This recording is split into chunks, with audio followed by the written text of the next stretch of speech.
Yo, welcome back to the channel, everyone. My name is Brandon, and you are watching the Mon-Comics Big Five Live, a semi-monthly show now, where I usually would invite comic book content creators, collectors, anyone that we've all met through YouTube on to bring some books to show. But I thought it would be fun now that I've been doing this show for over 2 years now. This is the 27th episode, which is kind of wild to me.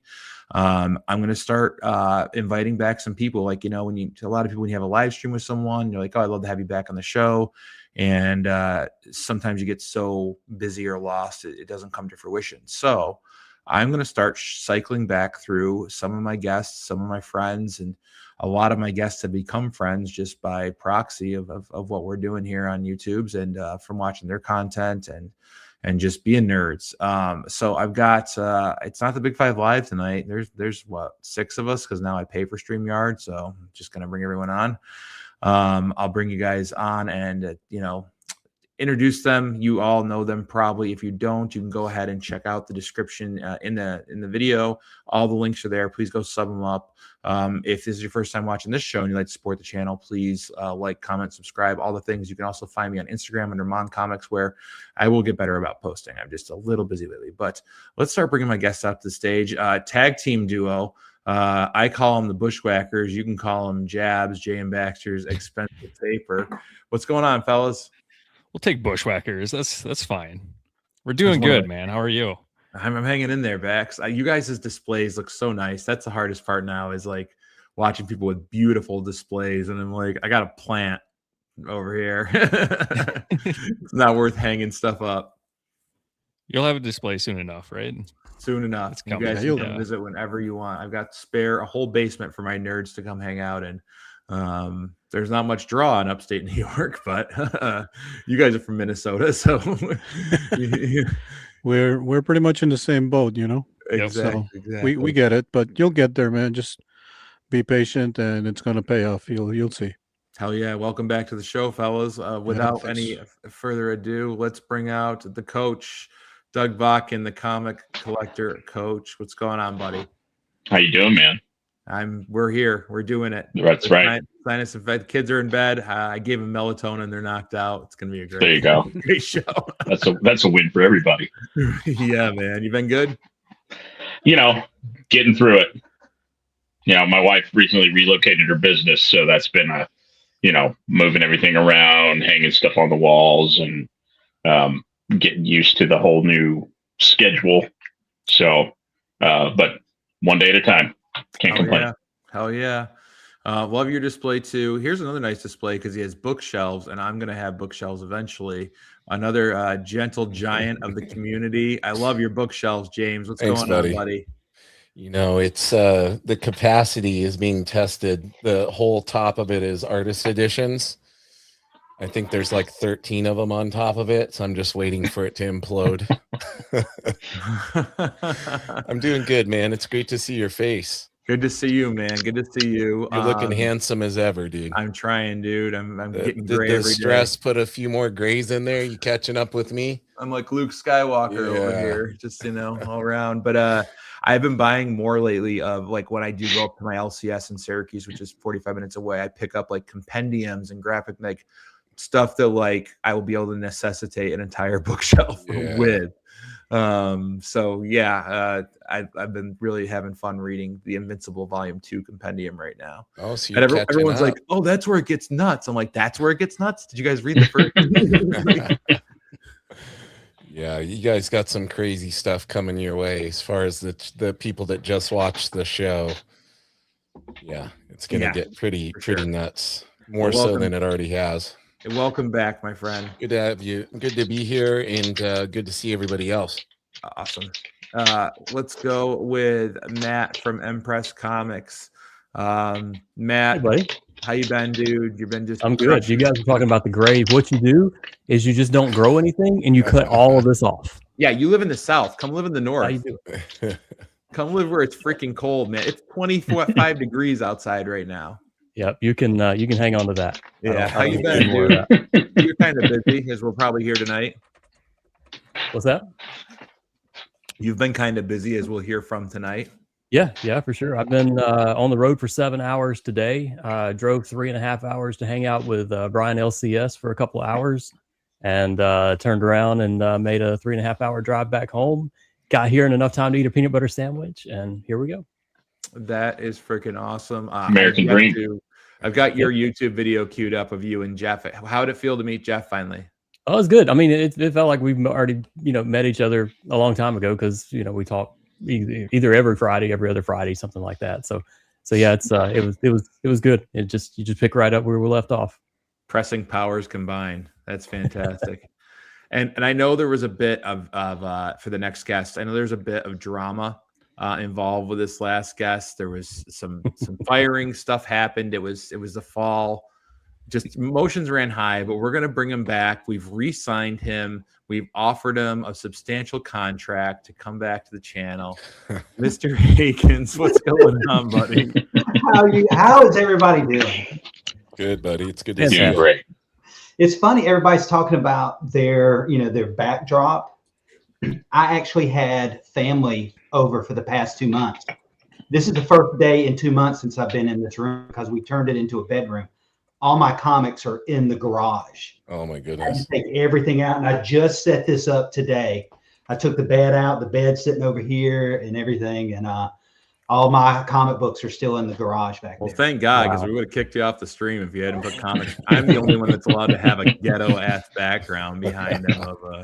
It's a conversation between two ferns. Yes. There you go.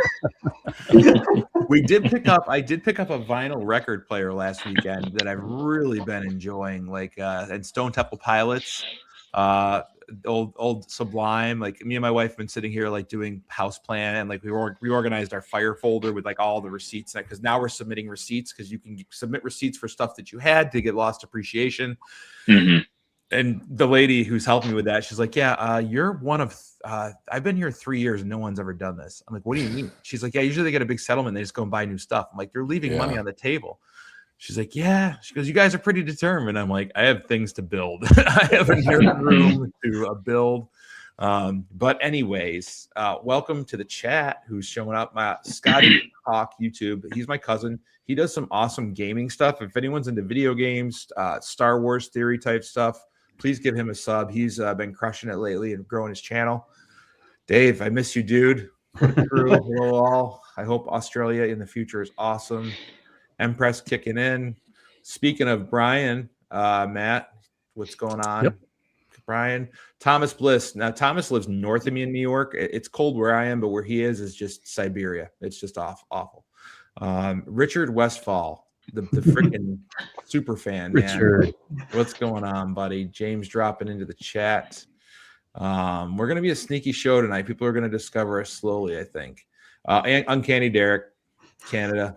Love you, dude. Even Rain 8605. What's up, big bro? And good fellows from Nebraska. What's going on? Nice. I think. Oh, Peyton, very nice guy. He's on Instagram.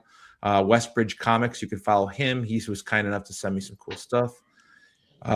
Ready for this one, guys? Yevgeny Sokolov art. It's Yevgeny Sokolov. Yevgeny Sokolov. He's a phenomenal artist. He hangs out and draws with us on our drawing live stream every Sunday.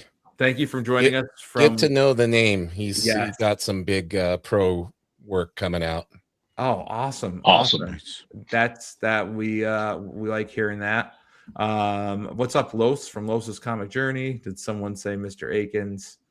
And of course, Peyton. Well, guys, we're here to show some freaking collectibles and comics. So let's just nerd out. I notice it's given me the option to share it to my YouTube. Do you want me to do that, or are we just keeping it on your? And maybe we get some more people drawn in. Do it. I think I'm gonna hit it. Hopefully, nothing blows up. I'm gonna click the button. When I was on the Multiverse Report a few weeks ago, they said YouTube does like it if you stream from multiple locations. Yeah, they seem which I can imagine. It's like only promoting their app more.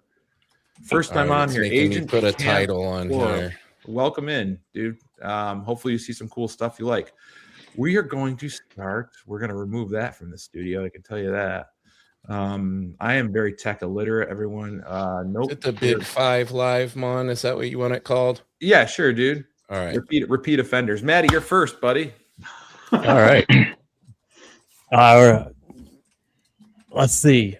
Shoot. Okay, I'm not going to show that yet until you show something. I'll start off slow. So everybody knows that I'm a huge Mask fan. I've been the only person that I've ever known that liked Mask up until maybe a year or so ago.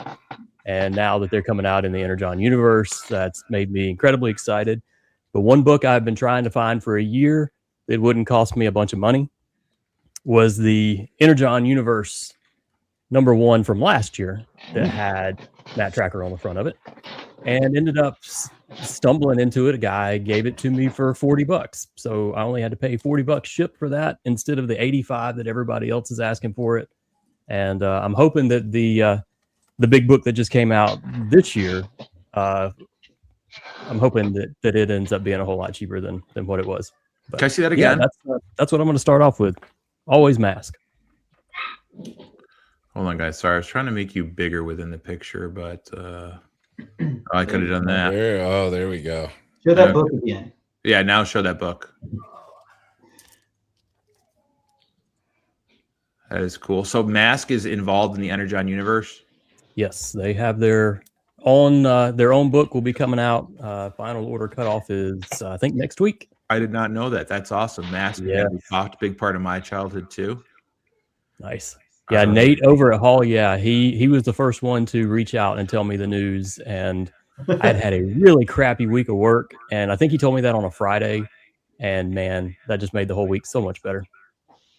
Yeah. Are we echoing because we're broadcasting from 2, James? Is that what's going on? No, that was happening before.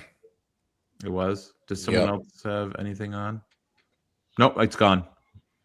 Someone just slipped their hand up and turned it off, whatever it was. Mm-hmm. It All wasn't right. me. Let's go with the comic collector coach next. Doug, what you got to start us off with tonight, buddy? Well, keeping on the theme of Mask, I was searching for. I'm trying to get the entire volume 1 of Mask because I had 1 or 2 issues as a kid. I think I've only got 1, so now I got to go get everything and reread it. But I came across this thing, and I think Matt will be familiar with it. But it's like a miniature comic book. Oh yeah. Oh, Yep. cool. Yep. I remember those. Yeah, those came with the toys. So anytime Right. you got a toy, that was in the back. But the art isn't. I'm not going to throw it on the floor. The art, there's no compromise. It still looks great. The colors are vibrant. But I mean, this thing is. I mean, I'm not the biggest guy in the world, but this fits in the palm of my hand. So it's literally a miniature comic book. That's super cool, dude. As a kid, I loved those because you'd crack the toy in the backseat of the car on the way Right. home, and you'd grab those out, and it was just fueling your imagination. Right. And if you were like me, when you got a new action figure, if it came with any literature or if you were just playing off of the background they put on the cardboard, I would act out whatever scene was there with all the rest of my figures. So, you got a whole narrative in that tiny comic book to go off of. Oh yeah. So that's your round 1, huh? I love it. Mask all around. Jabs and Baxter. Jay and Baxter are going to be up next. Let's go Jay first. What you got, Jay? Can you hear me? Don't think he can hear you. Can you guys hear me? Now we can hear you. Yes. Can you hear us? No, we can't hear you. Now we lost. Now we We lost his lost volume. you. We can't hear you.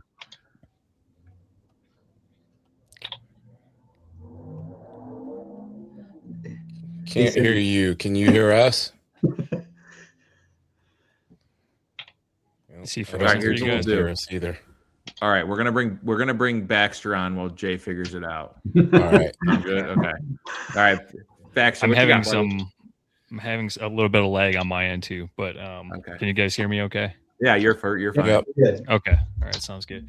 So yeah, a couple weeks ago, there was a comic book show in Woodbury, Minnesota, and ended up picking up issue number 3 of Smarg. We've had them on the show before. And what did Jay say? I can't hear him. Mapping is So. hard. Okay. No, All no, right. that was from earlier. I was testing something. Oh, So Okay, yeah, so they're third we're gonna have issue? them on the. Oh, sorry. Yeah, we're gonna have them on the show again. Talking about just the work that they've done in issues 2 and 3. I also picked up one of the variants from issue 1. That I was had that. done by an artist Zip, which is a homage to this X-Men issue.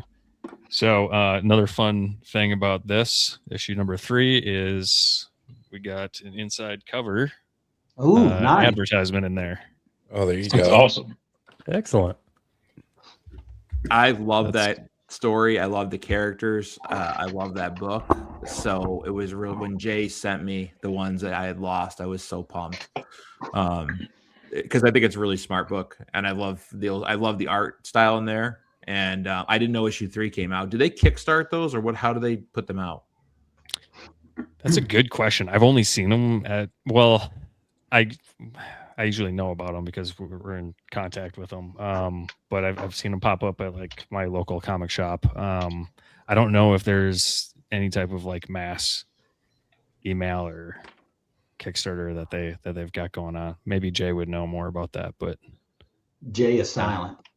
Jay's still silent. Jay, Oh, he can hear us. 'Cause I he's think he laughing. can hear us Can you now. hear me now? We Yeah. can. We Yes, we can. can. There you go. All right. yeah, we're good. Don't touch Yeah. anything, Jay. I'm trying not to. So issue number 3 of Smarg is out, huh? It is out. I haven't read it yet. Okay. But I'm excited to. Awesome. Well played. You guys, it's like seeing my fan favorites on here tonight. Jay, what do we got, buddy? All right. Well, I'm gonna cheat because I'm a cheater. But I have 2 signatures to show and share with a couple members of the esteemed panel today. First one is for Mr. A. I'm sure Yeah. he'll have that signature. Oh, snap. Nice. He's getting mad. No, I want people to have it. I want to spread the joy. Some John Byrne goodness. Yes, that's Yeah. right. I'm not even that big on the Incredible Hulk, but you You got to seeing a John Byrne sing on the cover is not the something you cover. see every day. So Yeah. Yeah, because like a lot of artists back then, they would sign the inside. They didn't want Yeah. to spoil the cover by signing the cover. And that's a beautiful Hulk cover. I love that cover. Yeah, it's great. it's a beautiful cover, and the signature placement's amazing. Mm-hmm. And then the other one that I wanted to share is a book that Matt worked on for me. Ooh. Oh, there you go. Godfather. Beautiful. Guy doesn't know anything less than a 9. I know. I just wish CGC would get their shit together. Because this is his lab that he originally cracked for me, and it was a 9.4. And when he sent it to me, he warned me. He's like, this is more in the 9.2 range. And I was hoping against hope that it would come back as it originally went. But I'm happy. It's a cool cover. And of course, the Todd Father signature is on point. Any Yeah. reason So- you picked that one? The reason I picked this one is because the others just seem to be flooded. Spider-Man 1 was an option, but I'm like, everybody's going to send that book in. Good And call. when you Yeah. have so many of them in the market, it's like, me, I try to have something a little more on the unique side. So Yeah, that's that's kind of definitely why I not went with one this cover. not one you see all the time. That's great. You know what cover I Yeah. want done signed by him is the lizard cover, where it's Oh, like the yeah. lizard with the Oh. teeth. That like he drew a really awesome lizard. Yes, he did. Yeah. That one, and which one is cool too? The Mysterio one, where he could see the spy's reflection Yes. of the helmet. Mhm. That's an awesome one too. Yeah. If I would have had those in a decent grade, I would probably send those. But at the rates he was charging, I didn't want to send something that was going to come back as a 6.5. And it's, Yeah. Right. Yeah. Mhm. So Well, it's a forever piece, right? You Yeah. keep it. this is going to go in my wall. And it's not going to go anywhere. But still, I'd rather You're have running it out at of space. something than Chris Parker, what's going on, buddy? Welcome. Hey, Chris. Oh, there you go. Oh, Signed yeah. Back of books back in '83 on the front page. Yep. All right, Akins, Oh. you're up next, my friend. So my understanding was collectibles, not necessarily comic books, but collectibles. So I'm going to show a comic book and kind of relate it to other collectibles. So I I'm a big Iron Man fan. Iron Man is my favorite character, deemed so by going through my collection and finding I have more Iron Man comics than anything else. This is my favorite version of his armor. This came out, Iron Man, this version came out in 1976, Iron Man number 85. And the blue and gold came out. I mean, the red and gold came out in Tales of Suspense, but this particular version was 1976 to 1985. And so since this is my favorite version, another thing people like to collect are statues. So I've got a lot of statues. And of course, when I first started collecting these are Randy Bowen statues. Mm-hmm. And when I first started collecting these, the first one I picked up was $20. I was like, wow, that's a really great deal for something like this, because the workmanship on these things are awesome. And I'm like, hey, that's great, $20. I'll start picking those up. And the very first one I picked up was a Black Panther for $20. Well, then the next one I picked up was a Vision for $40. And then the next one I picked up was $50. And then the next one I was like, oh, these things are collectible. They're starting to go up in price. But the Iron Man ones, you can get a box of 3, a set of 3, and this one came in a set of 3, still probably for $120. So that's $40, a piece. So another thing I do is I take the Randy Bowen, and behind it I put a comic book that may relate to the character. And I've got these little cubbies over here. Put the comic book behind it and put one of these in front of it. So another thing I collect are these Randy Bowen statues. That's super cool. So yeah, I love them.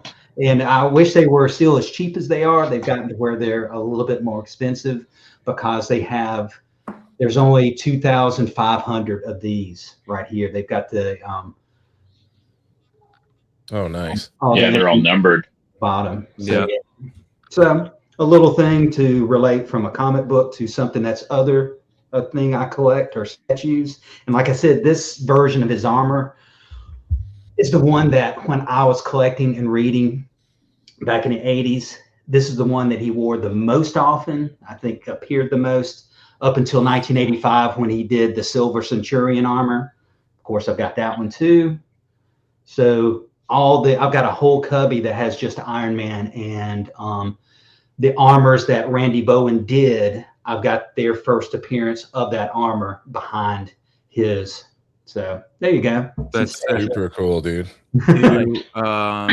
With those, you know what I like about those is they have the full arms. They're not like just the bust. Yeah. Yeah. Like I always thought those look weird when they they're. I mean, Chop some them are off. so big, I get it, but that's cool. And that's the thing. The only one they don't have is a good Randy Bowen one, is a Silver Surfer one, and a Galactus. And the Galactus one, the arms are chopped off, and that's the reason I've never gotten it. I was like you, I don't like the arms chopped off. I like this upper torso with the arms and everything. It looks really cool. Yeah, there's a handful of those, the mini busts like that. There's a handful where there's no arms. Some of them look cool. Like I've got one here, not to jump ahead, but Marv from Sin City. No, my Moon Knight one is the full 22-inch tall one. But Marv from Sin City, it's cool, like the details there and everything, but no arms. For this one, it worked, but there are a bunch with the no arms where it just looks kind of dumb. Yeah. Agreed. Well, here's someone that has arms. Oh. I just hired my bodyguard for the night. All right. So first thing for tonight, I picked this up at Emerald City Comic Con. Oh yeah. I feel it's appropriate given the new one just came out this week. Mm-hmm. This is the original from 1976 in super good condition, pun intended. And I got this for only $100. So the guy was, it was like way under fair market value for the grade it's in and everything. Yeah, super cool. And love the old school treasury size. This is the only original treasury size I have. I have the the facsimile Muhammad Ali Superman. I would like to get the original Muhammad Ali Superman, if possible, because it's one of those just legendary Neil Adams works. Who did the cover on that one? I feel like it's Neil Adams. I know the interiors are John Buscema, I believe. But somebody in the chat can look it up and prove me wrong. I briefly flipped through it, but I didn't look at the credits. It looks like Neil had his hand on some of it. I have a feeling he went in and put his touch on some of the figures in there, but you never know. He was known for doing that. Carmine Infantino did the cover on that. Okay. Wow. Yeah, that's awesome. Yeah, it is awesome. That's beautiful. I love the angle. Yeah. Super cool perspective. That is true. Richard Westphal. First collaboration to see Marvel was Wizard of Oz. Oh yeah. Well done. That's my territory. Frank L. Baum was born a couple towns over. They have like the Oz Fest, and everyone's like, "Oh yeah, Oz Fest is this year." And they're like, "Well, Ozzy passed away." I'm like, "No, it's like the Wizard of Oz." Like they literally Wizard of Oz. Fest. Wrong Oz. All right, guys, I'm going collectible. Not even going to start with comics. 1986. All right. So this year is the anniversary of two different movies that were big parts of my childhood.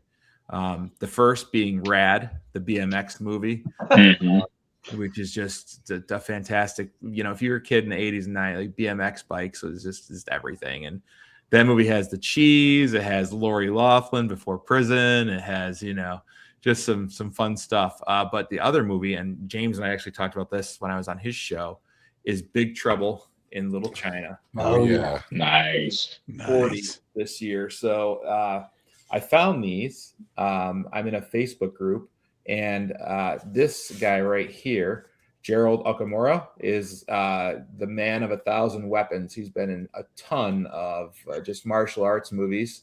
And then you've got Al Leong over here, which is also another prolific 80s and 90s martial artist. I mean, he's just in everything. This was a big movie. I feel old too, Agent. Yeah, me too. This is another one my dad showed me as a kid, and I was just blown away at how crazy it was. It's all in the reflexes. Oh, it sure is. And these were put out on Gerald Okamura's personal webpage. You can buy like signed pictures of his. You can buy like the golden pistols. He had like toy golden pistols you could buy that he has in the movie. And he had two types of skateboards. One was a drawing one, but I just loved this scene because it's the first time the Shang Tsings and are these guys Wing Kong? I'm blanking on it, dude. Now that I'm on the spot, I think so. Well, somebody in the chat will know. Yeah. But no, this I saw this. I couldn't. I used to skateboard as a kid too. So like this, I thought this would be cool to put in the eventual room, hanging up somewhere, because it's thin, doesn't take up a lot of room. But I skateboarded too, Brandon. You're too big for that. Both of us are too big for that. Yeah. We look goofy as hell, but it's good exercise, good cardio. Yeah. Good leg workout. And then someone had sent me that Batman Dark Knight Day One songboard. So I've got a couple skateboards I've kind of been collecting. That's awesome. Super cool.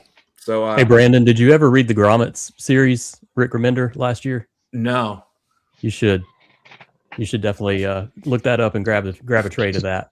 I'll check it out. What I did, I want to see that the trade. Boom Studios did a Big Trouble in Little China series, and it takes off right after where the movie ended and continues on, and it was really cool. I really enjoyed reading it. Again, I got to get the trades because I just don't want to buy all those books again. But they tried doing that with Buckaroo Banzai as well. God, I love that movie too. Another classic. Yeah, they did the newer comics. I showed my wife that, and she's like, "What the hell is this?" I'm like, "Look, it's John Lithgow. Just go with that." I'm going to start round two. I said some of us might, funny movie. Two in a row.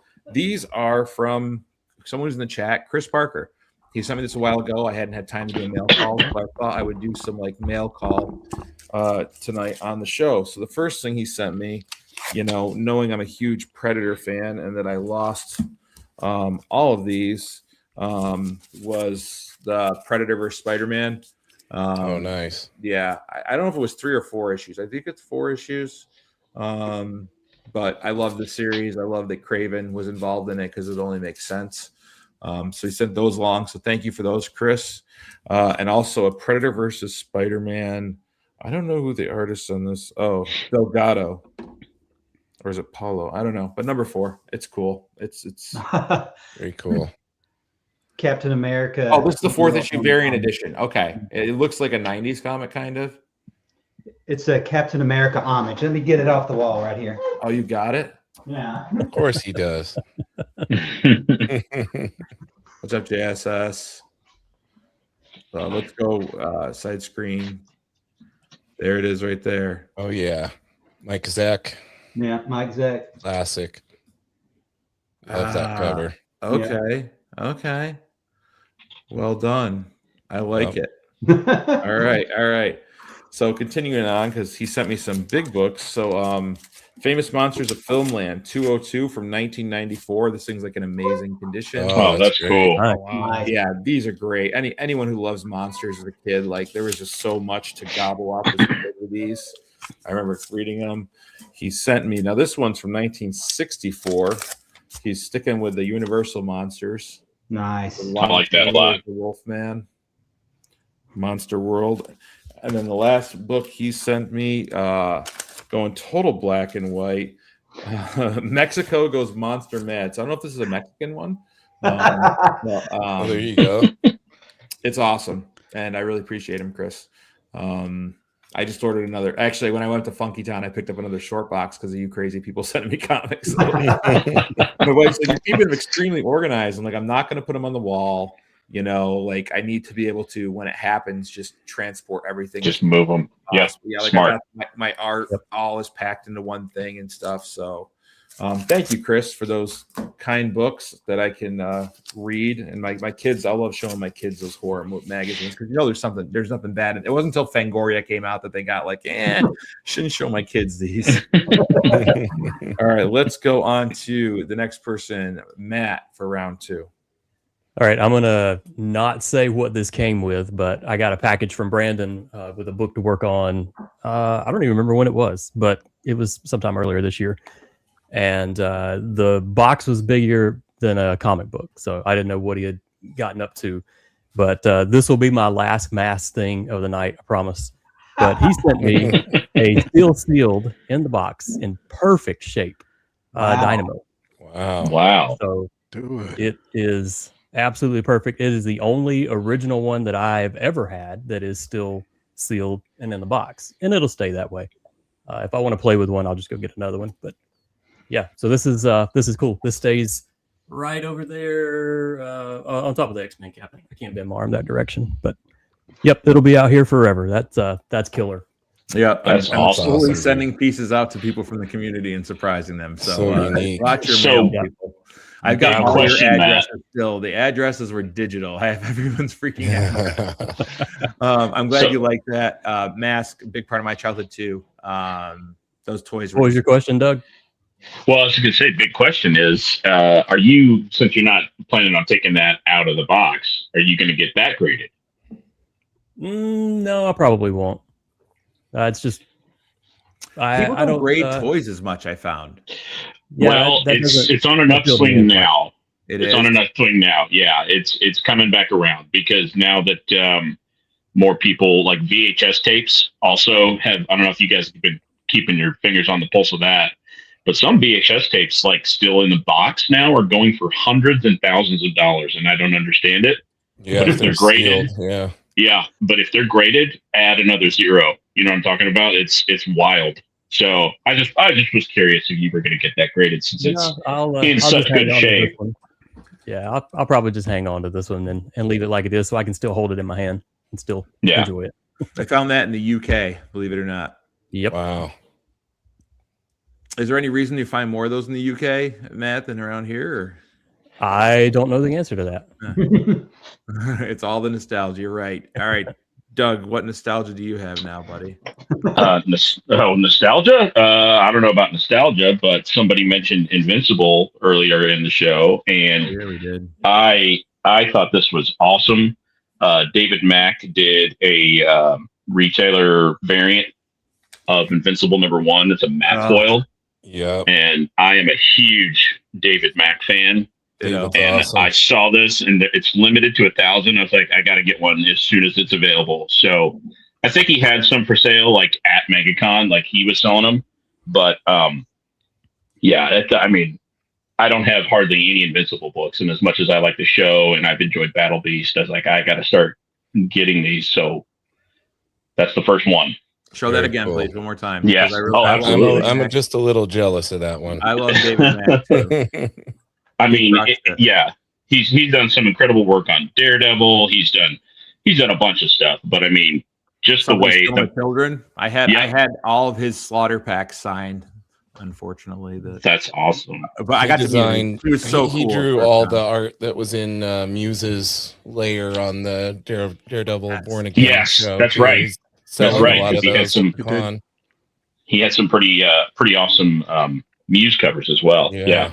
That's And that fantastic. sweet Echo cover he did, the first Yes. appearance of Echo. He did Yeah. that as well. That's a good one.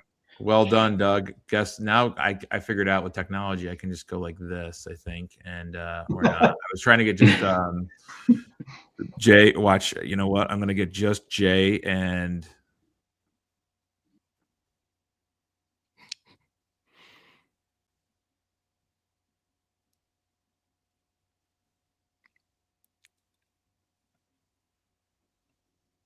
Jay, you there? Am I? I think I lost my connection.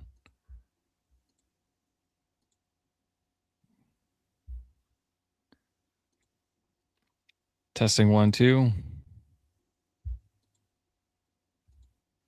I can hear you.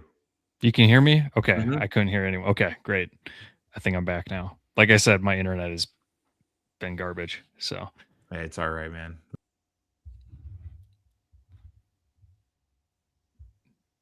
Jay, can you hear me?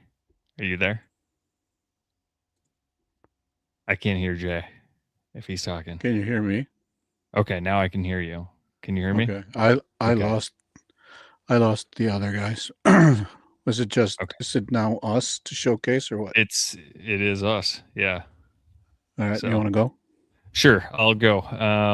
So I will go ahead and share this. This is a latest statue that I picked up. This is from Iron Studios. It's a black and white variant of Leonardo. I thought they absolutely knocked this out of the park. Absolutely love it. I'm a huge Turtles fan, so now that I've got this guy, I think I have to go get the other brothers now. You can't be alone. So there were 300 of these made. This is 268. So yeah, it's gonna look great on the shelf. All right, go ahead, Jay. Nice. Well, what I got here, original art is very expensive. And I can't promise this will be the last FF stuff that I will show.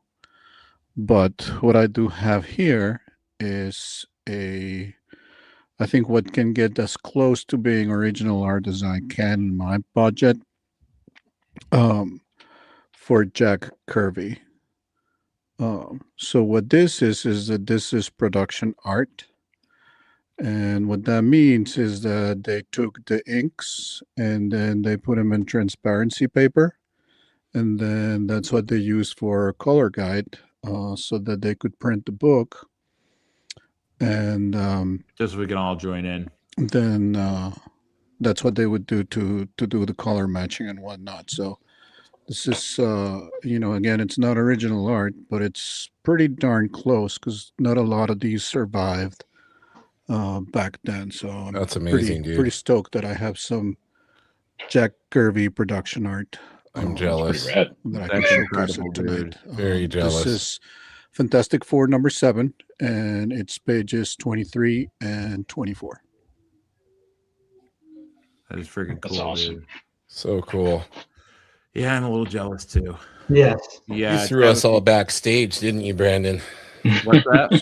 So You kicked us all backstage, didn't you? I did an attempt just to have Jay and Baxter on the screen. I And see can't what weigh you in, and you did. don't get the good witty banter from everyone loving the piece. Like, I Come love that. on. I love the turtles too. When Baxter Couldn't showed hear the us turtles, I'm like, drooling over the turtle figure and the I Jack was. Yeah, Kirby I couldn't stuff. hear anything. Sorry, I had no idea what was going on in my. That was my internet's fault. I been tried to lagging, get so- fancy, like James said. I was telling you to buy all the other turtle There you have figures. Yes, I get 'em have all. to now. Yeah, Get I've 'em got all. to.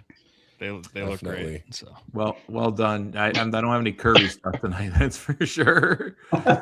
Akins. Okay. My second favorite character is Captain America. One of the first Captain America comic books I ever bought was a Jack Kirby. Speaking of Comic book, Kirby, right here.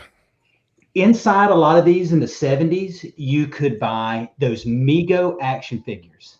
You could buy them at stores and stuff. The one I did not have was Captain America, but I haven't gone back and looked on eBay and gotten one. But since you're an adult now and you have adult money, you can buy other action figures like this. Oh, This yeah. is a Legend series. I can't remember when these were put out, but Like the 2005 or 6, I think. the story with me and action figures. So when we remodeled this house, I had a choice.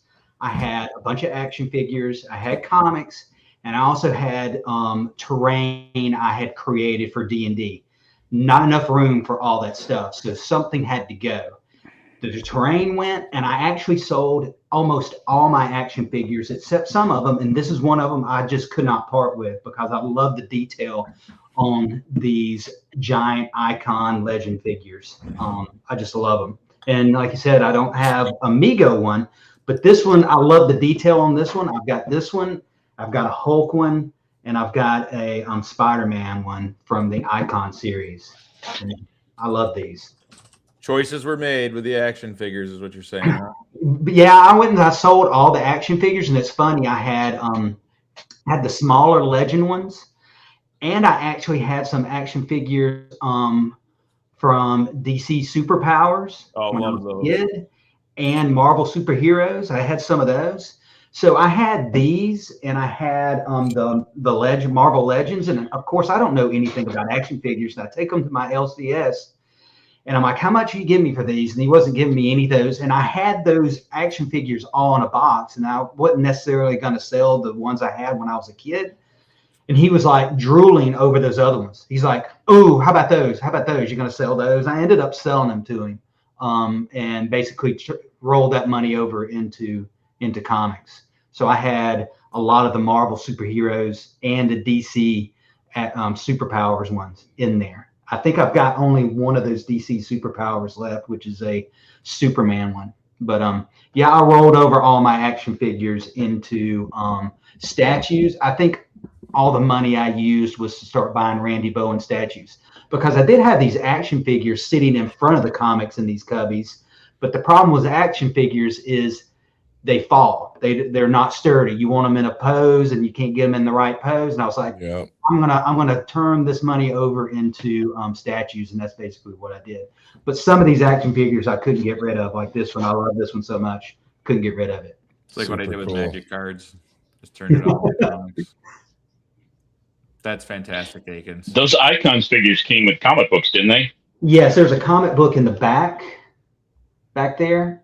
The only one of these I opened, I had an Iron Man one, but it was a later version of his armor. I didn't like it as much. If it had been the classic version, if they'd done one of these in the classic version, I would have absolutely kept it. I kept this one, the Hulk, and Spider-Man, and I think I got rid of all the other ones. But these big ones, I was like, I don't know, I just can't get rid of them. I like them too much. But yeah, there was a comic book in the back there. Oh yeah. And Yeah, I had that, the Captain America and the Iron Man one. And funny enough, same thing, when I moved last year, I was like, I got to get rid of some of this stuff. And I picked those up and I took them to my LTS, and they're like, heck yeah, we take those. We love toys in here. And so I had like a couple $100 credit or something for a while. Mm-hmm. So that's it. Mass version too. Action figures. Smart to save those Aikens. All right, James, you're going to end round 2 and you're going to start round 3. Okay, buddy? I'm ending round 2, so I'm going back to back. Back to back, Yeah. brother. Oh, okay. With I'll no do bell. I'll do the last comic I have. The show. The rest is original art. Yeah. So I'll finish with original art. But the last comic I pulled out to have on here is one I got not too long ago.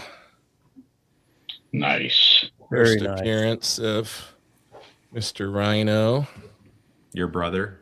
Yeah, exactly.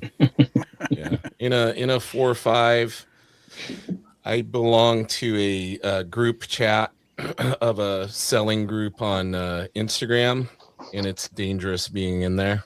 So they posted this up, and it was like about $100 under fair market value, Oh, and I couldn't resist, and I offered them even a tiny bit below that, and they accepted it. So that's how I ended up with that one. And want me to go right into the third right round into here? it. All right, let's see. It's unwieldy here. This is a commission I had Ryan Benjamin do of Invincible and hell yeah. Conquest. That's So fantastic. you guys ever have a chance to get a commission from Ryan, he's amazing and he's crazy fast. So it's not one of these situations where you put in for a commission and then they don't have it done when you go to pick it up. I had a scenario with an artist who will remain unnamed that it was supposed to be done the Sunday the con was ending, and I got it 6 months later. He mailed it to me. Oh no. Yeah. better late than never, but damn. Better late than never. Yeah. That was some What cool size work. is that piece, James? That's on Is that 11 by 17? Yeah, he did it horizontal Okay. on an 11 by 17. Yeah. And That's awesome. Yeah, Ryan's phenomenal. He's was mentored by Jim Lee back in the original, old Wildstorm days, and the guy is just like a master. Like watching him draw it's like a piece of art in itself. He's great, and he does a lot of mentoring and helping like up and coming artists and stuff, which is really neat. He That's cool. really puts his heart and soul into it. So always love supporting him when I can. Fantastic. Love the original art. I've got a little cool original art that I didn't know that I was getting in the mail that I'm gonna show nice. off in a bit, but not this time. This time is from Tessa. Tessa is a nerd. Akins and I were, Tessa. Nice. Tessa's great. Akins and I were lucky enough to meet her at Terrificon a couple years ago, and she just like gets right in with the boys, like talking, pressing, cleaning, stories she's reading, art, up and coming artists and writers. Like that girl is so plugged in. I mean, she also I think runs or owns comic book stores. So yeah, I've been trying to get her on the pod because I want to have like a shop owner on. So she would be great to talk to. Yeah, for sure. She was so kind. She did a Whatnot show back in February to benefit my family for the fire and wanted to help out. So I tuned into the show and I found a book that I wanted to buy. I was like, well, I want that. So I'm going to bid on it. And luckily I got it. But she sent me, I didn't even know these were in the package because like I said, I didn't open the ones from Chris, my buddy Elliot in the UK, and Tessa. I had these for like a month now and I'm just waiting for a time. But she sent me this. I don't know who did it, but it's a Godzilla foil sketch card. Oh, cool. That's awesome. It's really cool. I'm gonna have to ask her more details on it and who did it, but it's like it's great. I don't know if it's like one of these fake, like it's not a grading company, I think it's custom, but That's still super bad. cool. I'm Team Godzilla, so I love that. Sent me an awesome Valentine's Day card. There you go. I know it won't be much, but I hope it helps. Sending love to you and the fam, Tessa. She's so kind. I've seen her do a lot of stuff for people in the community. Dude, she's a freaking sweetheart. She's a gem. She's knowledgeable. Definitely, she goes to all the cons. But the book I bought, man, I love these Golden Age books. Adventure Comics, issue 427. I don't think this is Golden Age actually, but it's got a freaking swap monster on it. So you know what? There you go. There you go. I was in, and I think it cost me like $11 that night, and like I can't pay for gas and drive to an LCS and hope to find this book. So thanks, Tessa. When you watch this, I appreciate all the kind stuff you did in Sats. And this is like You're awesome, Tessa. Come on, Nerdy Musings. Awesome. Go on with Gonna have to James. get Brandon to relay the message, Brandon. I will facilitate this. There you go. So that is my round 3. Matt. Impressed. All right. So everything else I've got left comes with stories. So I'm going to talk for a while. Earlier this year, I ended up getting a collection from my brother's best friend. My brother's 9 years older than I am. This guy has been my older brother since I was a kid and still today. We just went to a concert 3 days ago together. But he said a couple of years ago that he had, a ton of comics and he's wanting to get rid of them. And I was like, well, okay, whenever you find them, let me know. Well, they've looked for about 2 years and never could find them. So I was like, well, those are gone. Then he sent me a message after Christmas that they found them when they were putting the Christmas decorations up. I wasn't expecting anything. There's not really no golden age, anything like that. This is basically a whole bunch of 90s stuff. But the fun part of it is he went to the newsstand here in Clemson and he bought everything. He didn't read it. He left them in the paper bags mostly, and they were all still stacked untouched in these paper bags. Oh, wow. So it was things that I got excited about. There was like the first 17, I think, Spawn books were in there untouched. You had like every 90s Ghost Rider, Punisher. There were titles I've never heard of before, and all of the Infinity War, Infinity Gauntlet, all those series, all that stuff was in there. So I was really excited about that. But on the top of it, when you opened up this tub, the first thing that we saw was a Metallica comic book. There was actually 2 of them. And my brother, I said 9 years older than me, when I was in like 3rd grade going to school, my brother would make me Metallica mixtapes so I could listen to it on the bus. So I was that kid in a blue jean jacket with Metallica buttons all over. And so I got gloves on for this one because it's got a black cover. But this is what the book is. And so I thought it was cool. So he had 2 of them. He's like, well, you can have one and give the other one to your brother. I was like, okay, well, yeah, I'll clean it up. And that's good. So I didn't open it up, didn't do anything like that. Well, I got home and started working on this one. And he totally forgot that in 1989, he met the band and everybody at ours ended up signing the book. Wow. So in 1989, my adopted brother, Paul, he ended up getting that signed. And so now I have a signed Metallica comic book. I called him immediately when I found it. And I was like, Paul, I need to give you this thing back. He's like, why? And I sent him the picture and he was like, oh, I forgot that I did that. He said, no, it's true. He said, that's fine. I was like, check the other one. Is it signed too? That's amazing, dude. And, he was like, no, it's not. So, but yeah, that's a fun story there. It's a book I'll never get rid of. And it's one that I'll never get graded either because I want to keep opening it up and looking at the signatures too, even though I've got a bunch of pictures of it. He had 2, and he happened to give you 1, and the one he gave you was signed. Yeah, I love it. If I'm ever fortunate enough to visit Matt in South Carolina, that book better not be inside because I'm gonna grab it and run. And you'll never see me again. I hear you. I'll let you look at it. That's why he's wearing the mask. That's the final offer. He's going to have an armed guard. All right. Well done, Matt. Doug, what you got, buddy? Always check your books. Chris Parker said right there. 100%. Always check your books. So it's not original art, but an artist who I have become a huge fan of. His work is just so good. He had a Whatnot show, and he was selling a couple of things. He was selling some like artist-proof prints of his Invincible covers and his Battle Beast #7 cover, but it is Mr. Todd Beats. Oh, my good buddy Todd. Oh, nice. And he then later in the show, after all those other prints were sold, he moved to these. They're like it's not quite like it's like a 6x9. It's kind of a weird shape, but that is a print. But he did sign them all. But we got Storm here, and then good old Megatron. Oh, nice. I claim. Yeah, right.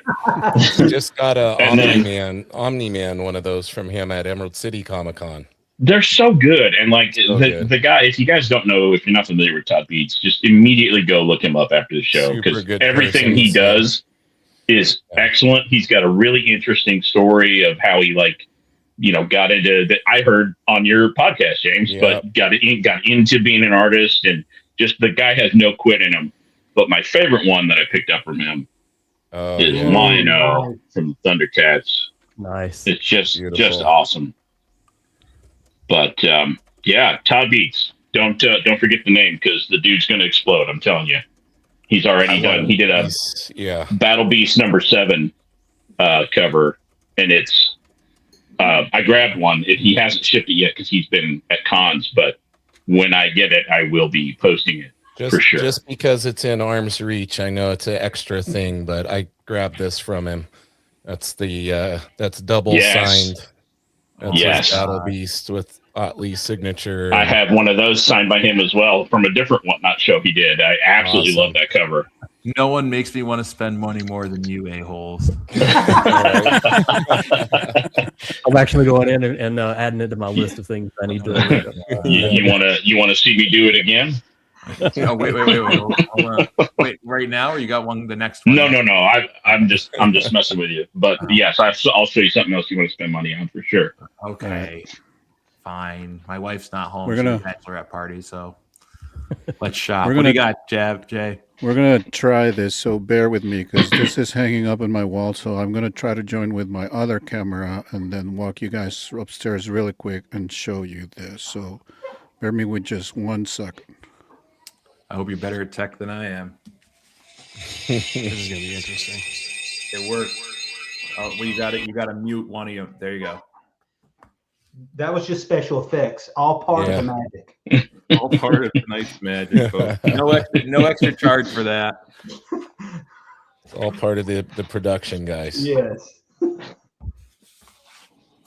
Now we get a good look at all those wall books too. I know. Jealous.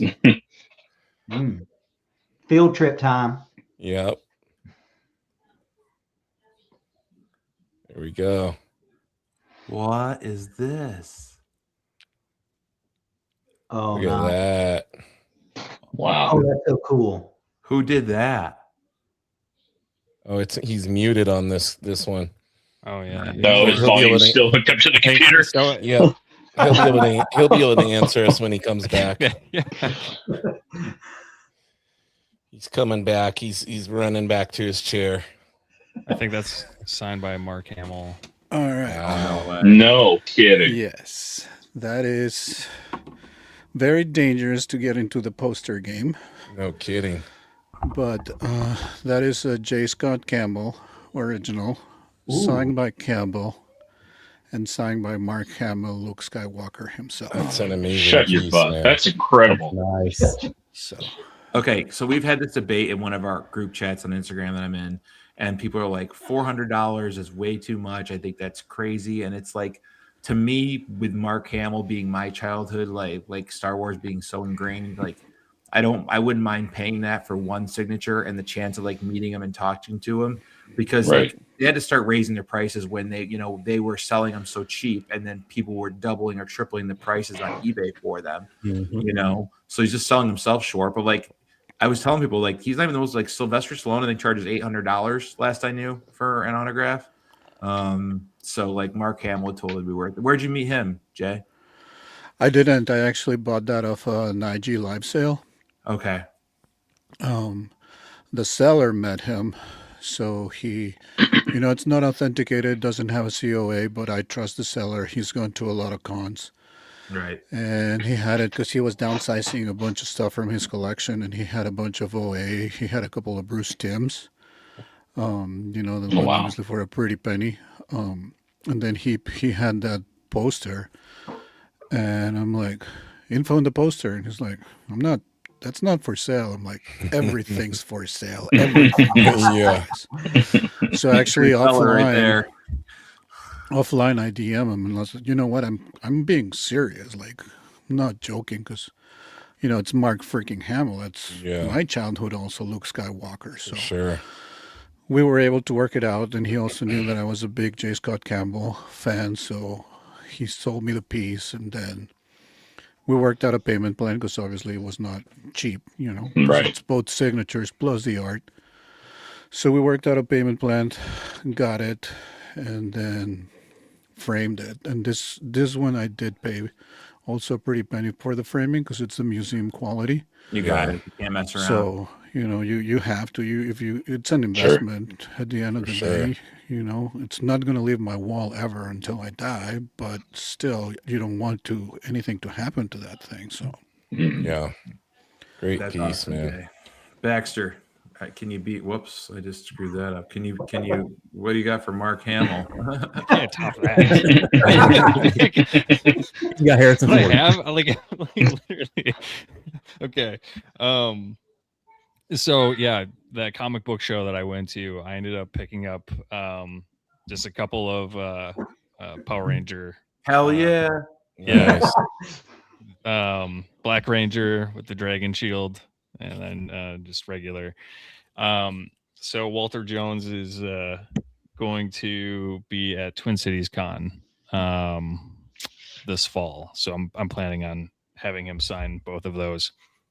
I know Jay is probably sick and tired of me talking about this, but I ended up I had Amy Jo Johnson sign. It was a New York Comic-Con exclusive Jenny Frison cover, and I submitted that for grading. I absolutely love that cover so much. Like, it's probably one of my favorite.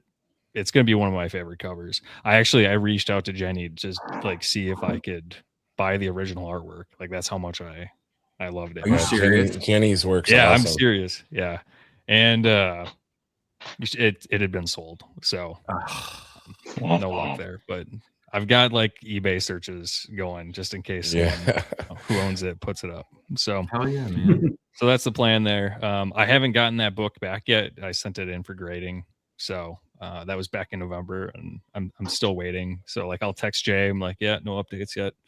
Just check it like every day. Hey, Bax, do you happen to know Rohan from over at Back in the Game Comics? I don't know.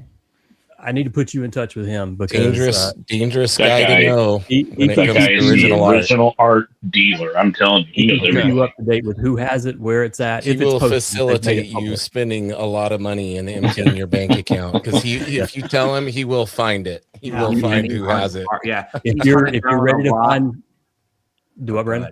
I was just saying, give he's me- hunting down a lot of the original Marvel card, original art and stuff. Yeah. And he's like, I had to talk to 10 people to get one good hit, but he loves the hunt. And like if you tell him, like, make sure you have the money ready to go, because literally like 24 hours, I found it. It's for sale. Here you go. Like I call him an enabler. I'm in a group on Instagram with him and Colossus Collector, and they're always sending, "Hey James, look at this Invincible page." I'm like, "Don't show me that." They do that with me on Transformers, James. See, that's, all the time. Bad enablers. Told you. All right, yeah, get me in touch. I really I'll want that I'll piece get of art, everything to you. All right, yeah, we'll get you in touch with him. He's pretty easy to find. Akins, boom. You're gonna end round 3 and start round 4, Akins. Okay, sounds good. Another one of my favorite characters is the Incredible Hulk.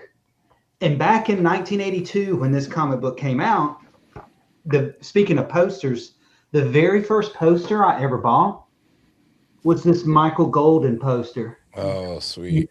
Wow. Mail it in, $2, and you'll get it. So I'm fortunate enough to have my entire collection pretty much since I was a kid.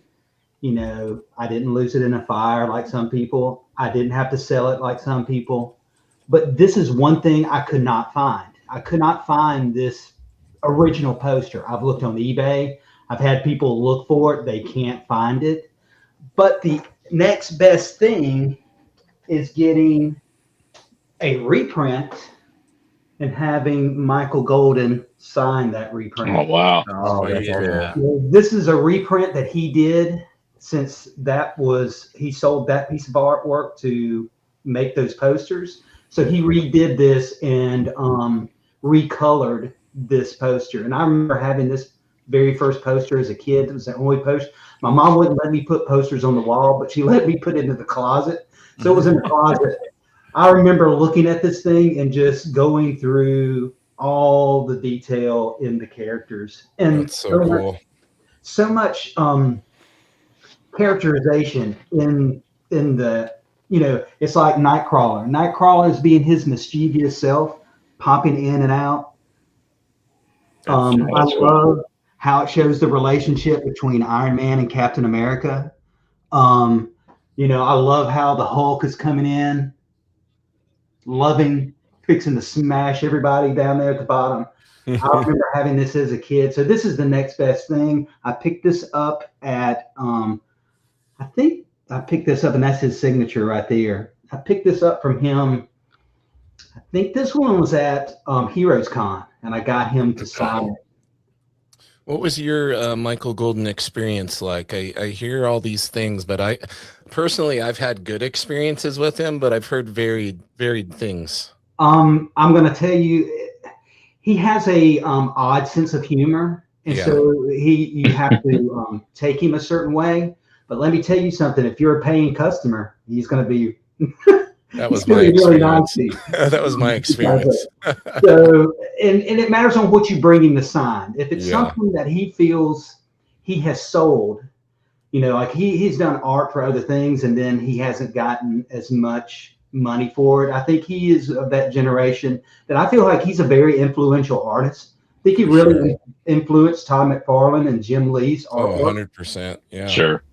And I don't think he was able to make as much money as they did. And also, I don't think he enjoys doing the superhero genre. I think he does it now to make money, and he's at cons. And if you come up to him, and I found that if you talk to his handler, and his handler, I cannot pronounce her last name. She was an editor at Marvel Comics for a long time. And she was up at Heroes Con in the art, doing the art, and she's his handler. And if you talk to her first, he seems to be much better when you realize that, hey, let me talk to her and have her talk to him about what you want, because he wants to just sit there and draw. He doesn't really want to interact with much. So very awesome. That's cool. Piece, man. Very so awesome. That's three. I forgot. I'm gonna ask. I wasn't ready. Another of my favorite characters, Amazing Spider-Man. Nice. So in this era, also, you would find these advertisements for, of course, Karate. Dungeons and Dragons. And so I think this is Bill Willingham artwork on these things. And they were like a story kind of promoting Dungeons and Dragons. And if you're a collector, let me put it this way, if you're a role player, you love collecting just role-playing games, whatever. And so they had these advertisements, and Bill Willingham did all the artwork for all of them except one. And one of them was done by Jeff D. And they advertised a lot of other role-playing games. So one of the first ones I picked up, this is art by Jeff D. This is Villains and Vigilantes. It's like Dungeons and Dragons. It's another role-playing game. But if you're a role player, you love collecting role-playing games. And sometimes you just get them just to have them on the shelf. Like people have books on their shelf. They like having role-playing games up there on their shelves. So this is Jeff D. art, but in some of these other role-playing games, you could have George Perez artwork. Oh, that's sweet. So George Perez did this. He also did the primary book, the Champions playing game. And you can tell this is some George Perez artwork there. Oh yeah. Sometimes in some of these modules and things, you can find artwork that I can't find anywhere else. Like they will have stats and they'll have artwork, but a lot of this artwork has already appeared in something else. But this piece right here by Walt Simonson, I've never seen anywhere else. This is the only place I've ever seen it.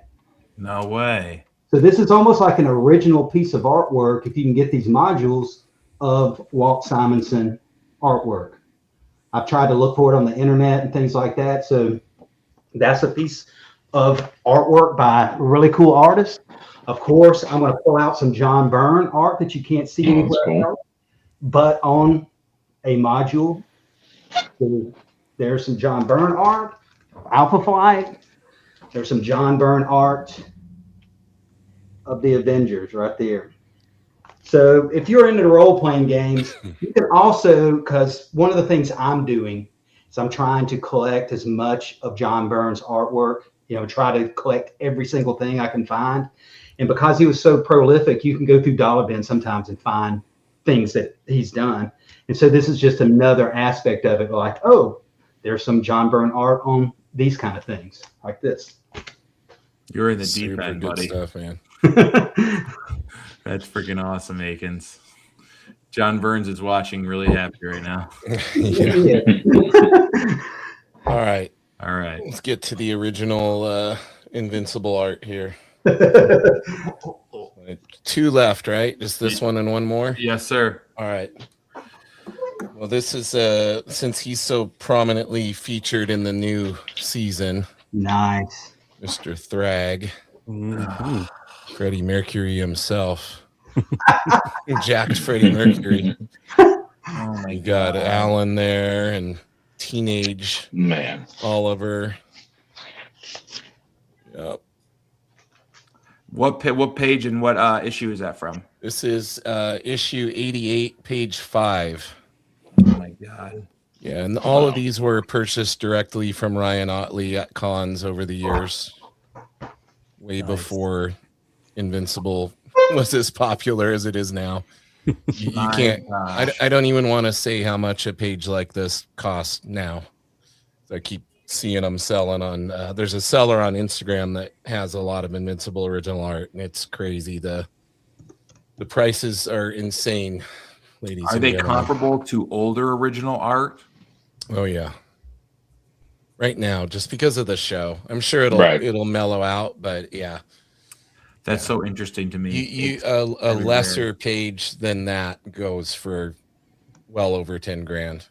That's so interesting to me, because like I saw like someone on Facebook had a page from, I don't know what it was. It had Thor on it and stuff. They were asking $12,000 for it, and it was from the 70s, and that's a book that took how long with these artists to be how famous to reach that price, which is still a huge price. But now you have a modern book like Invincible with pages selling like that. It's really interesting to me.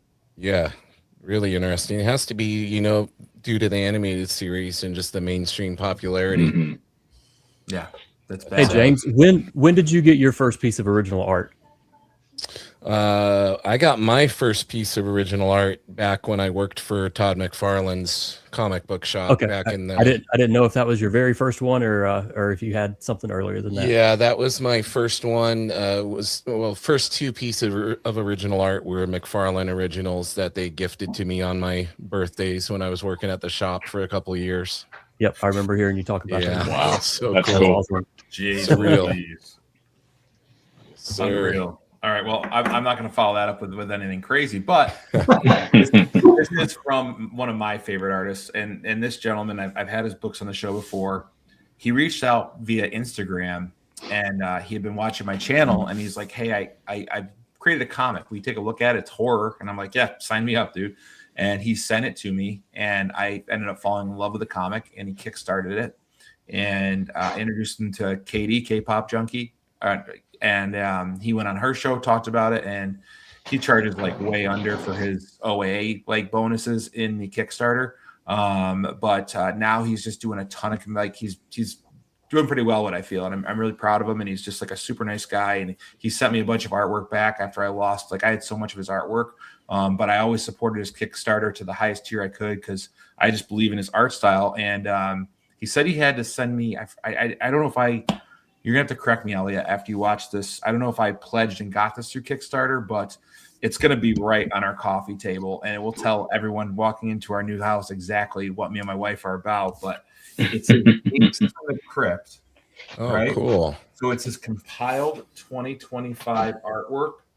And in The Fire I Lost, he had this great, he did a sketch cover in his style. He used a lot of cross hatching to do his style. And he'd sent me a sketch cover with Michael Myers, I'm a huge horror fan. And it was like an old EC trade dress. I can't remember if it was Crime Suspense or Suspense, whatever, but he recreated it here. Cool. And it says, to Brandon, thanks for all the support from the start, Elliot 26.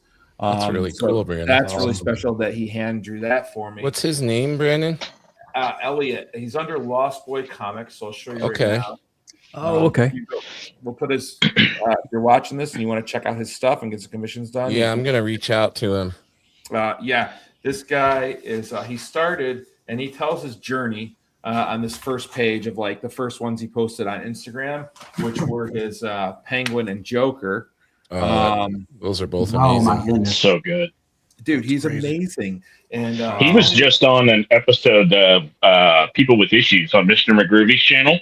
Oh, yeah. cool. He did a sweet interview, so go check out Mr. McGroovy and check that video out. For He's sure. got Catwoman, he's got Vader. So this is just like what a great coffee table book. Wow, Look at the that Spider-Man. expression on the God, Doom. That's killer. My favorite movie of 2025 was Sinners. And Oh yeah. he's got Lucy from Bram Stoker's. But Wow. not only does he have that kind of stuff, but like his artwork that he did on shirts and stuff, just every kind of artwork he did to expand himself in 2025. He put in this book, and his original comics is called Hellbound. He is so freaking good. He is just, I'm really proud to call him my friend. I've got some of his original art he resent me. Yeah, He's it's just an amazing beautiful. artist. So if you want this guy to commission anything for you, if you're watching the show and there's any character from any kind of fandom you can think of, I mean, I just showed you a bunch. Sweet Electro, Wow. little Scarecrow. And Richard Westfall's got the link for him in the Oh, in the chat perfect. too. So Yeah, I think I everybody already jump into it. follow him, but there's so many amazing artists that. I didn't buy this one, believe it or not. I don't know who got it. Oh, man. Just Elliot, thank you. When you watch this, all work and creative projects done in 2025. Really Awesome good work, art. Elliot. I'm gonna do my coffee table book. It's going to be great. Like we're gonna have a nice wood finished coffee table. One of the trees we chopped down from our property. We took some big slices out of the middle of it, so that'll be our coffee table. But really cool piece of art from. What kind of tree? What kind of wood is it? What kind of wood was the tree? I can't remember. It was oak. You're gonna have that table for a long time. Then. Yeah. Mhm. Yeah, it's gonna be awesome. My wife's dad does like the resin inlay of like the color stuff into them. So we asked him to cut them like 6 to 8 inches, so that he would have some room to dig out. So you'll see pictures someday, guys, when I Beautiful. get back. But all right, I got Matt up next from Impressed. All right, I'm gonna go ahead and show my big one, and then I'll finish on the next round with the other one. So story time on this one. Last year, I got to be really good friends with Chris over at Cheddar Comics, and I started doing most all of his cleaning and pressing through most of the year last year. And one of the books I did for him was a Hulk 181. Ended up getting it in, and it was about a 5055 when I got it, and ended up doing all the work to it. Kept all the before and after pictures and all that stuff. It ended up getting graded at 8.0, so he was able to get it. He got it, sold it, made a good bit of profit on it. Was real happy with it. Well, also last year, Chris ended up meeting and striking up kind of a friendship with Todd McFarlane's son Jake, and so I knew there was a relationship there, and I just took it upon myself to reach out and introduced myself to Jake and let him know who I was. And he was like, "Oh yeah, I already know who you are. I know the Hulk 181 you did for Chris." Nice.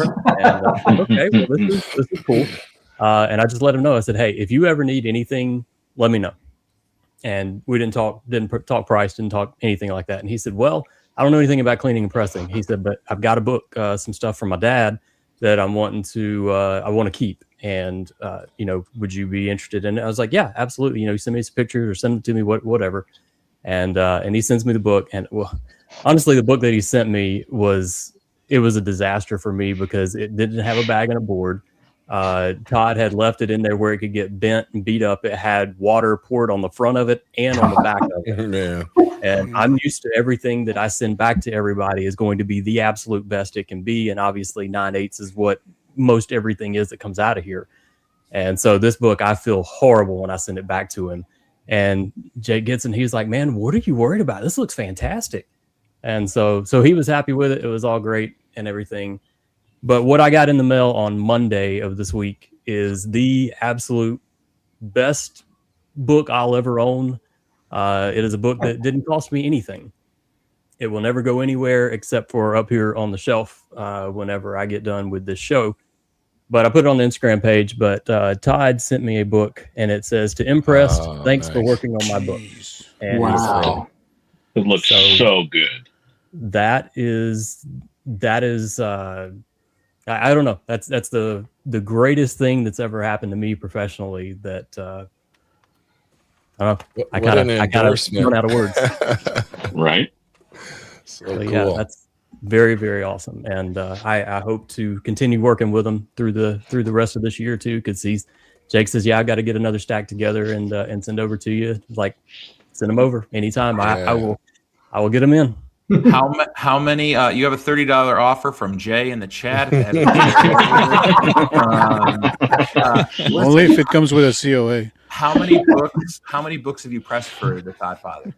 Just the first group that he sent, so it wasn't a lot. And I think Jake's got a handful. He wanted to get stuff done to take down to CGC for the signing, and so silly me. Obviously, I didn't know any of this, and I had a Spawn #1, and I talked myself into sending it to CGC for the signing. And about a week later is when Jake and I started talking. So I could have saved myself that $160 or whatever it was, and been just fine. But anyway, yeah, that's cool. That's pretty awesome. I think you made it okay in the long run. Yeah, for sure. That story makes me so happy. Yeah, it's so cool. Yeah, the hardest thing, Brandon, you were one of I don't know how many people knew it. Not a lot of people knew it, and so like this was last I don't know, October, November. I can't remember exactly when they announced the CGC signing, but it was a week after whenever that was. And that's been hard to keep quiet because I didn't know if I could tell anybody. I did, so I wanted to make sure that they were okay with it. And turns out they're okay with it. I showed my wife. All I could do is show my wife. I'm like, honey, look at this is Todd McFarlane. She's like, great, honey. Yeah. I can't tell anyone, but I can tell you. Respond. And my wife is like, is he important? Is he somebody big? I'm like, yeah, he's kind of a big deal. Yeah.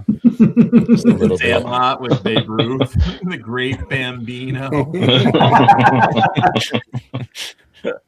Amazing. Well done, Matt. Thank you for sharing that story on the show. It makes it special, man. Full circle.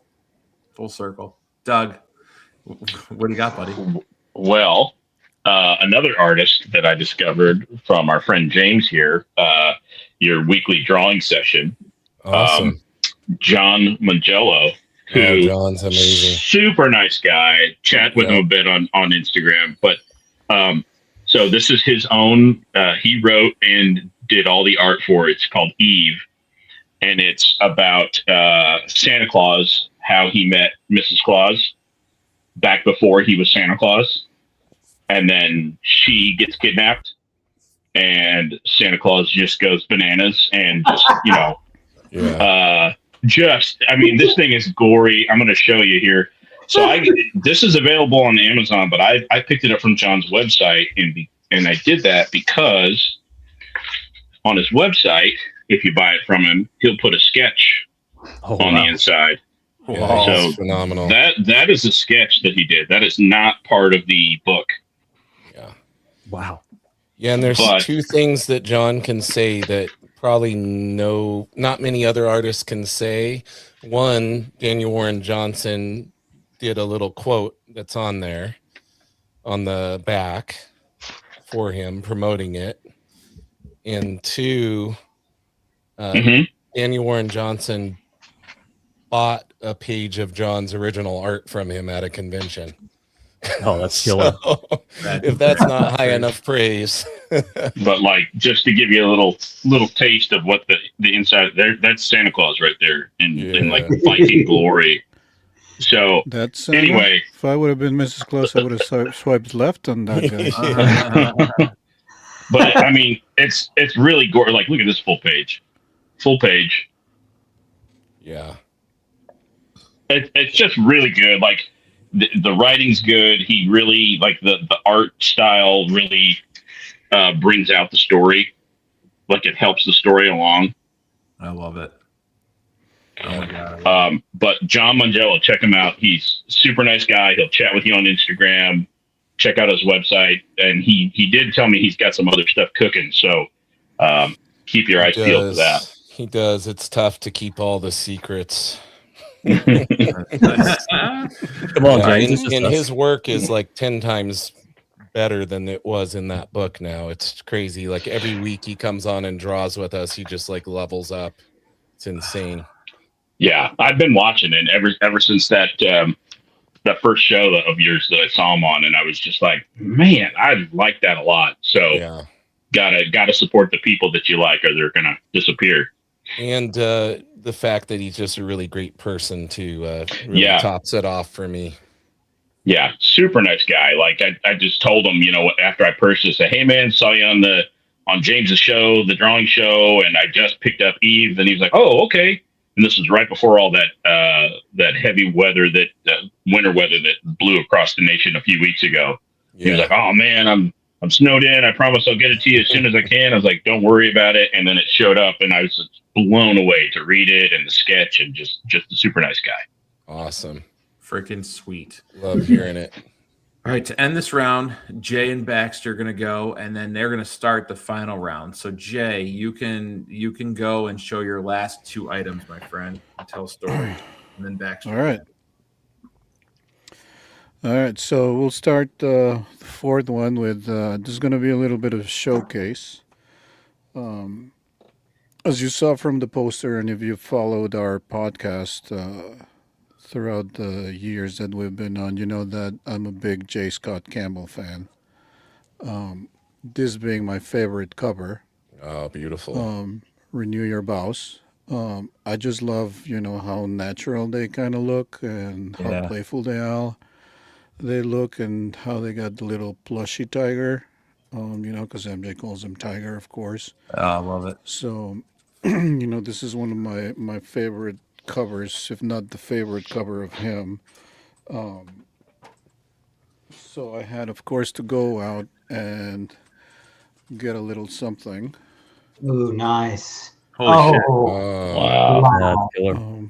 Another transparency from that production art. Again, not an original because, it's J. Scott Campbell. But, of course, I had to go get it because, again, it's one of my favorites. And then to complement it, I had to go with a little something on 3D. This sucker's heavy. Hopefully I can do a good job displaying it. Oh, wow. Oh, nice.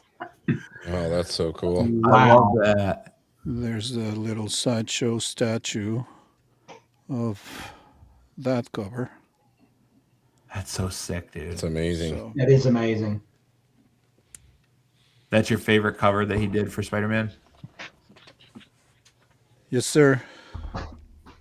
That was of course, he has the 601, which is the, controversial because MJ and how she looks, and the one with Black Cat and how they're kissing, and he's got a bunch of stuff. But this one I think portrays exactly what Spider-Man and MJ are. Yeah. So that's why it's one of my favorites. It's not too scandalous like 601. And I think it just reflects their marriage and their relationship really, really well. So, amen, brother. Amen. It's cute. Yeah. It's cute. Yep, it's cute. Love it. Yep. Love it. All right, Baxter, take us home, buddy, for your final. All right. So, I'm a professional wrestling fan, and AEW was in town on Wednesday, and so I decided to attend that. I got the VIP experience. So with that, you get front row seat, and you get to go early. You get to do a Q&A, and then there's a couple of meet and greets. And so that was a lot of fun. And they ended up giving everyone like a goodie bag with like different merch in it. And one of those items ended up being a comic book, which I was not expecting at all. But, oh, sweet. And it's like a friggin' massive comic book. Wow. It's like 11 by 17. And so this is definitely the biggest one in my collection. But it's a crossover event that they did with DC Comics.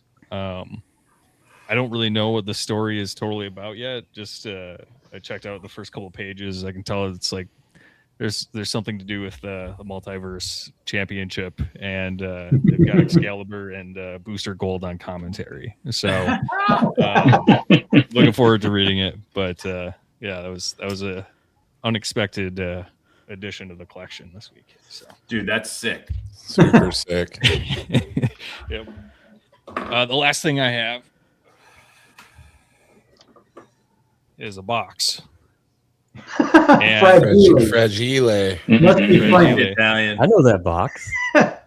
Unfortunately, I'm not going to open it on this show, but I do want to plug it because it's my first experience with sending my books in for work, and so I sent in a handful of books over to Jeff at Comic Spa, and then he did his magic, and I just got this box this week, so he'll be on our show in an upcoming episode.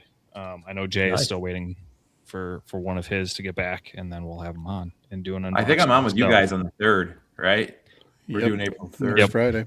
Next Friday, yeah. Check it out next Friday. Yeah, Jeff's next Friday. favorite. Yes, sir. Yep. So in that box, it's Tomb of Dracula #1 and ASM 39 and ASM 252. So I like your style. Those are great books. Talk dirty to me. Yeah. Too much Dracula. Oh, I can't wait. I'll definitely pay attention to that because anytime Jeff goes on a show, it's really fun to listen to him talk with people. But again, come hang out with the 3 of us next Friday. It's going to get bonkers. I'm sure it'll be fun. But Baxter, thank you, man. Looking forward to it. Thanks, man. Thank you. There you go. Well, since people are pulling out their original art, I'm going to have to pull out my best original art. And it has to go with the very first comic book I bought with my own money. That would be Avengers Annual 10. I bought this off the rack back in the day. Don't believe what Go Collect. Do not believe the Go Collect propaganda. This is not the worst comic book cover of all time. Do not believe some YouTubers who hate Al Milgrom. His artwork makes some people vomit. That's not true. This is my house fire book. The house is on fire. I'm picking this up. But since this book means so much to me, I wanted to get some original art that goes with this. So what I did was I took this cover of this comic book and I copied it. And I left the panels blank. And when I went up to Terrificon to meet, other fellow YouTubers like M.O.N.Comics, I got this created. That's so cool. Oh, very cool. So in each of these panels, I had 2 artists work on these panels. I had Al Milgrom, who did the original cover, and Michael Golden, who did the artwork on the inside. So at Terrificon, I had Al Milgrom do this panel and Michael Golden do this panel. And then when I went to Heroes Con, I had Al Milgrom do this panel and Michael Golden do this one. Unreal. And Michael Golden happened to be at the South Alabama Con, and I said, hey, I can get him to finish off the bottom down here. So this is my piece of original artwork that I might. I love it. And what I bet did they liked working on that too. Do what now? I said I bet they really enjoyed working on something like that too. Yeah, they did. They did like working on it. And what I did was I took this cover. This cover came off of something else, but I Frankensteined it into a facsimile of the comic book. So it's like a new rendition of the cover, and then you can see what the original cover looked like. So I took the staples out, put the staples back in, put it back together, a comic spa type situation. But my next piece of artwork I'm working on, original artwork, is I love Avengers number 221 with all the headshots. And so this is what I want to start taking around and get people to do headshots. My first headshot I had in there is Stephen Butler. Stephen Butler lives in Mississippi, so he's pretty close. And he was at my LCS, and I got him to do this one. What I hope to do is get Michael Golden to do an original Rogue, his version of Rogue right there. I'm going to get Al Milgram to do Firestorm, since that's an original character for him. I know Ron Wilson is usually at cons. I'm going to get him to do a thing right here. And I would love, absolutely love, to get an original Walt Simonson Thor. Oh, yeah. As well. Be awesome. So, that's in my mind. Those are the ones I know I can probably get to put in there. And I want to figure out who else is going to go in the other ones. Hey, time out. Super cool. Thanks to Raph, the Turtle Collector, for the super chat. That was very kind of you. This person has been commenting on my videos, and he says I know who he is, and he's like, all will be revealed soon. And I'm like, who the hell is Raphael, the Turtle Collector? Who is it? And some of you must know. Because Richard was like, well done, Raph, but like I don't know who this person is. They're just trolling me in a good way. And I love what I'm here for it. So thank you, Raph. Very nice of you. And Akins, your jam pieces, man. Like, that's just like a labor of love. That's awesome. And it's almost like it's a souvenir of the places. I can look at this and then I can go, hey, I remember when I was at Terrificon with all the other YouTubers. Oh, I remember being at Heroes Con with all the other YouTubers. So you're right. Original art is expensive. And this was, an expensive piece, because each piece was, at least $100 to $200 each panel. But I feel like it was worth it. I would have spent that on a souvenir. And this is something that you did. It's a one of one. Nobody else has one of these, and I feel like it was worth it. Especially if I save up during the year and go, hey, this is when I'm going to get some original art, and have something like this other one that I can continue to carry around and add to as I go to each one of them. Find somebody new in there. Working on it, Biggie. I'll reach out to everyone, get everyone cycled back through for sure. I'm sorry that he didn't give more money, because I was on the panel and my ranking. Oh, man. Crack me up. Yeah, my ex-coach is on the panel. I'm sorry for everyone out there. James, what are you rounding us out with, buddy? Again, a big boy page. So this won't be a spoiler for anybody that's watched the animated show. This page, I feel, is very special because there's a running gag in the book about the Mahler twins always, arguing over who was the original, and who's the clone and all of that.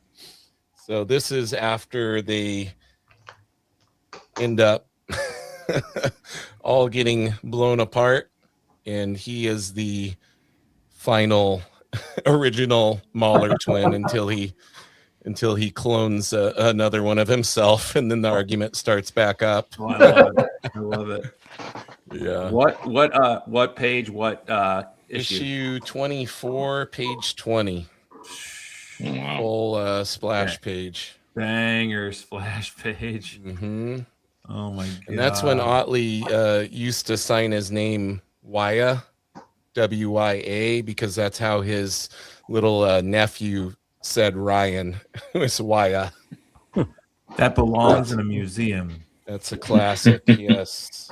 Oh my god, that was so good. There's a bigger one on the other side of my monitor, but I know we're only supposed to show 5, and it is also a big spoiler for people. It hasn't happened on the show yet, so I don't know that I should. Yeah, I'm trying to read the book before. I don't know that I should show that, because it'll spoil a big plot part for next you. time we have you on again. How about that? Next time. I've been able to have you on twice now, so I can say next time. And I'm honored, brother.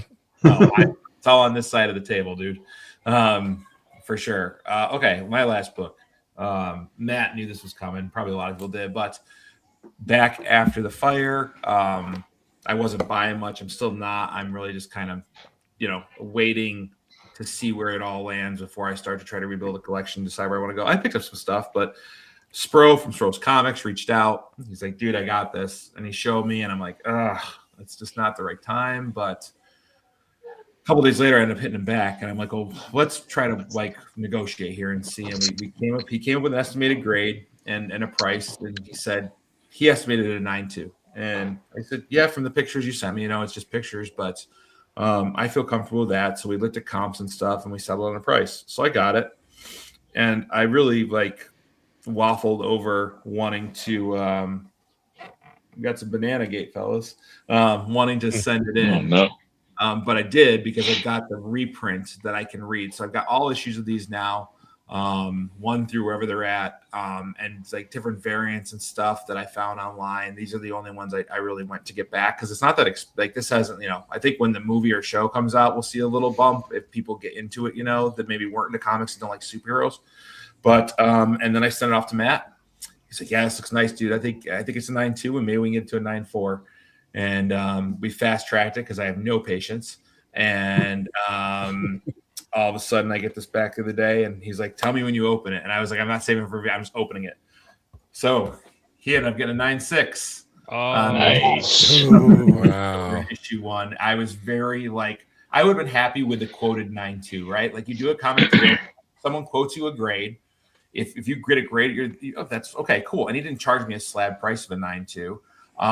And then Matt got his hands on it and just went to town. And his work, obviously speaks for itself. But just so honored to have. This is something that really has left a mark on me. Something to Kill the Children, the story, and first appearance of Erica Slaughter. Guys, I think it is banana though. I think we got some Banana Gate. Can you see it? Nah. Yeah, it's just books at the end of the day, but really cool. Really grateful for Matt for putting his all into it as he does every book. And I was this is one book I could say this is a 9.6. Like this makes sense. Like when you're trying to figure out CGC grading, like I see the couple things that would bring it down from a 9.10, let's say 10 or 9.9 to a 9.6. Let alone 9.8. There's spine ticks, but he crushed it, and I'm really grateful to actually own. Those color breaks are the only flaw left on that book, and short of me getting a Sharpie on it, there's nothing that can be done about those. Yeah, corners were super sharp on this. Corners were really razors, and the only way I would change this book is if I ever got a chance to get it signed by the creative team, but I don't even know if then. Because I don't know. I feel like I got lucky. So Something's Killing the Children, issue 1 in the collection. Thank you, Matt. Yes, sir. That's awesome. That was a good handoff to Matt. So my last one will tag team off of the previous McFarlane book. I've gotten to where I'm not going out getting a short box every time I go to a different comic book store in a different state or whatever I'm doing. I'm out of room. So I'm purging an awful lot of things that I have here. I want every book that I have on the wall, every book that's in the cabinets, in these cabinets over here.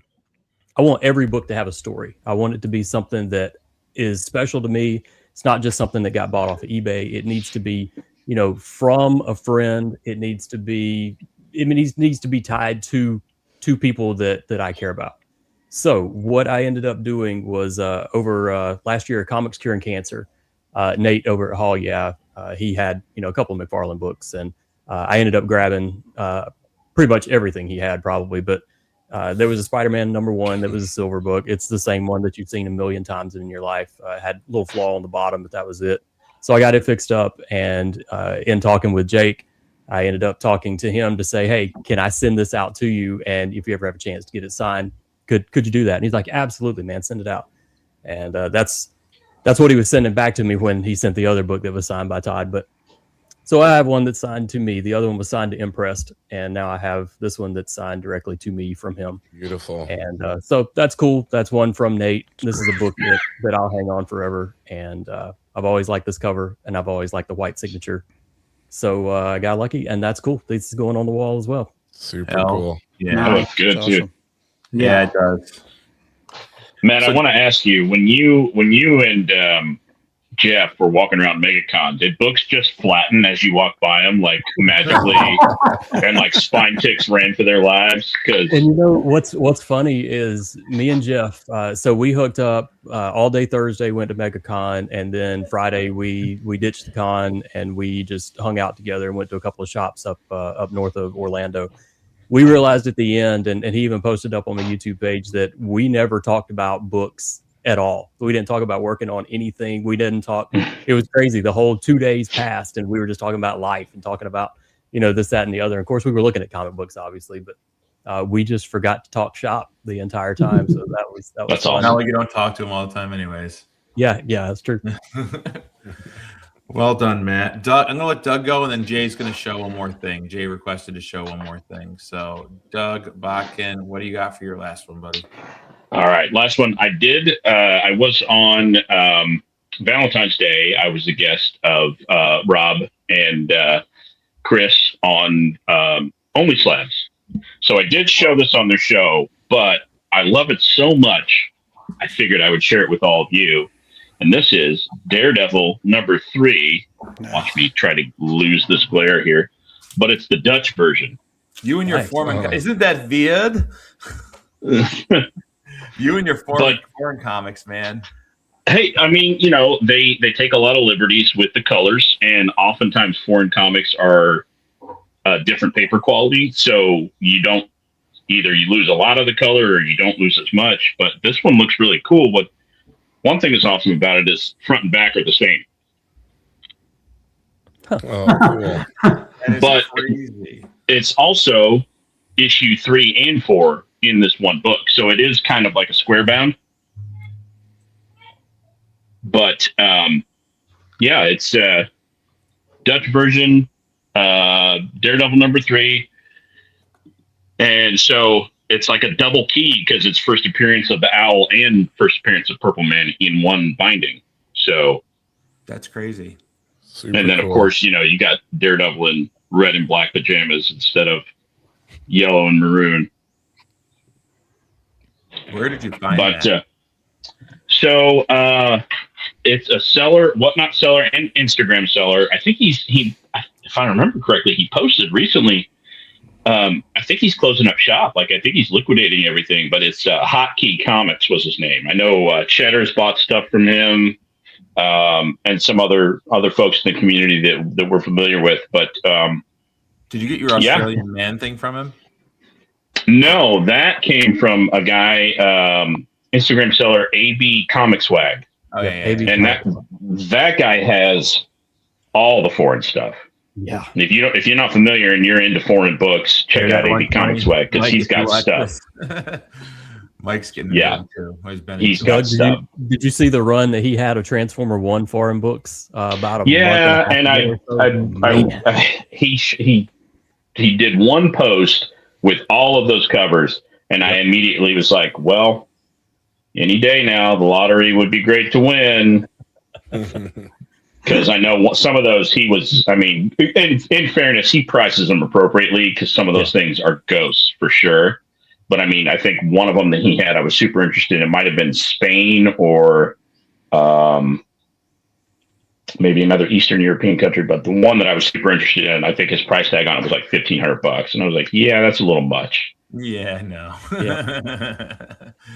Maybe a ghost, but it can life for that one. Yeah, it can stay a ghost at that price. That's fine. Right. Well done, Doug. Well done, Jay. What's the last item you want to show, buddy, before we wrap things up here? Well, real quick here. As you guys know, if you follow the channel, I'm on the hunt for completing the Fantastic Four Volume 1 run.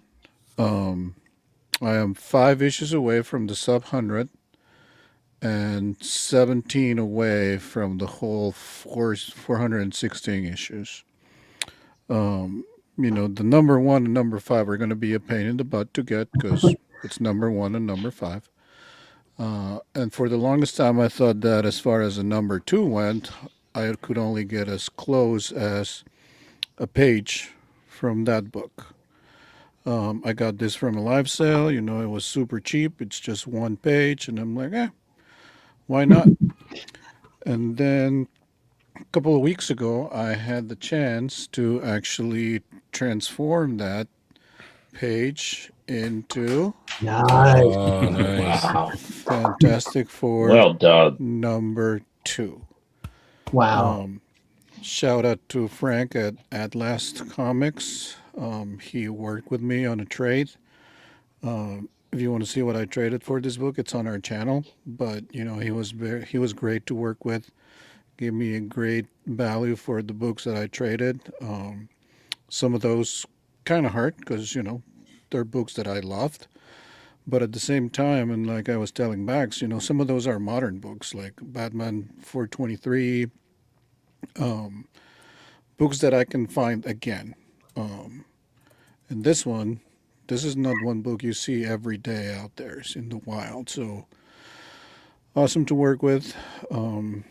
Big shout out to him. And that's why I wanted to share with fellow collectors that I know Super have cool. a love for this kind of thing. So Congrats, Jay. Congrats, Jay. man. That's awesome. Huge grab. Yeah. Huge grab. Definitely. Thank you. Well, Thank gentlemen, you. Thanks for we're having closing us. on 2 hours. I think that was pretty successful. I've got a whole list of stuff I need to go buy while my wife is at her bachelorette party tonight. So, I hope she never watches my stuff, really. So, haha, honey. Guys, thanks again for making the time to come on and be Thank you, buddy. First Repeat Offenders Club. Keep me posted on all your stuff. I'll catch up on your channels when I can. Everyone who's watching this on the replay, please go in the description. You'll get a little bit of everything from these content creators here, from press and cleaning stuff, original artwork, drawing, history of comics, original creators. You'll get everything by watching these guys. So please, by all means, go sub them up and check out their shows. And we'll get ready for another Big Five Live. We might do another Repeat Offenders. I've had a couple people reach out and say I'd like to do that again. So it just makes it easy. Awesome. Guys, thank you all for coming on again tonight. I'll catch you backstage in a minute. Thanks to the chat for hanging out all night. Thanks, Raphael, I'm going to figure out who the hell you are. Killing me now. But I hope you guys have a great rest of your weekend. Until next time, keep reading those comics. Later, guys.